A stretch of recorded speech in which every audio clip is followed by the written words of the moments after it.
আমরা যখন অনেক সময় একে অপরকে দেখি, আমরা মনে করি সে মানুষটা মনে হয় ঠিকই আছে, everything is fine.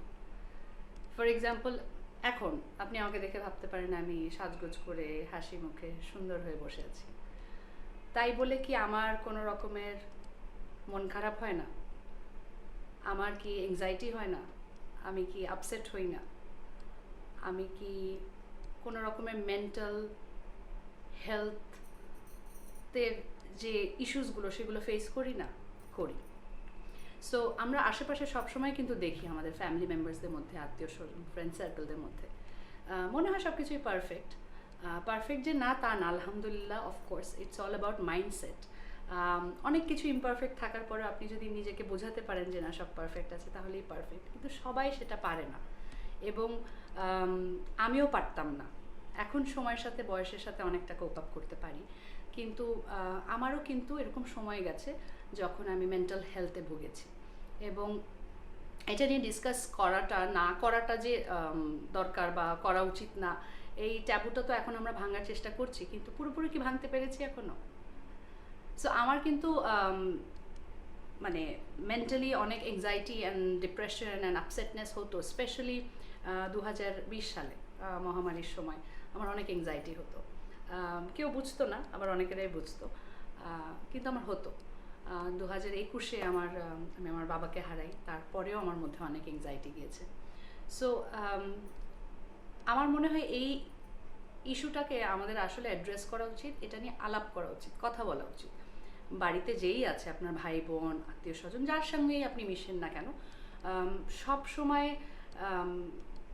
What is life, WhatsApp, what is going on, এই টাইপের প্রশ্ন না করে একটু এমপ্যাথির সাথে মাঝে মধ্যে জানার চেষ্টা করেন না যে সে আসলে ঠিকঠাক আছে কিনা। হতে পারে সে কাজে সব কিছু ঠিক করছে, কিন্তু হয়তো ঘরে সে পার্সোনাল লাইফে ঠিক নেই। অনেক সময় হতে পারে যে পার্সোনাল লাইফে সবই তার ভালো আছে, কিন্তু তার কাজ, তার অন্য financial stress, anxiety, work pressure নিয়ে সে খুব অশান্তিতে আছে। সো এই জিনিসগুলো নিয়ে আসলে লজ্জা পাওয়ার কিছু নেই, এবং এটা মেয়ে এবং ছেলে সবার মধ্যেই হয়, এবং আমরা অনেক সময় বলি না, আমরা মনে করি না মানুষ কি মনে করবে, বাট অ্যাকচুয়ালি তা করা উচিত না। অবশ্যই এটা একটা আমাদের শারীরিক যদি কোনো প্রবলেম যদি দেখা দেয়, যেমন মাথা ব্যথা করছে, বা আমার হাত পা ব্যথা করছে, বা আমার পেটে সমস্যা হচ্ছে, তখন আমরা যেভাবে ওটাকে সিরিয়াসলি কনসার্ন হয়ে ডক্টরের কাছে ইমিডিয়েটলি চলে যাই, ঠিক তেমনি মেন্টাল হেলথটাকে ওভাবে অ্যাড্রেস করতে হবে। কাছের লোকদের সাথে কথা বলতে হবে, অ্যান্ড ইফ নেসেসারি কাছে যদি কেউ না থাকে বোঝার মতন, তাহলে প্রফেশনাল হেল্পও নিতে হবে। সো এটাতে লজ্জা পাওয়ার কিছু নেই, এবং এটা আমার মধ্যেও হয়, আমার সাথেও হয়েছে, হচ্ছে, হবে। আমরা এটার মধ্যেই কোপ আপ করার চেষ্টা করি, ভালো থাকার চেষ্টা করি। তো এই জিনিসটা নিয়ে আমাদের আরও কথা বলা উচিত, এবং আমি আশা করি আপনারা সবাই এটা করবেন।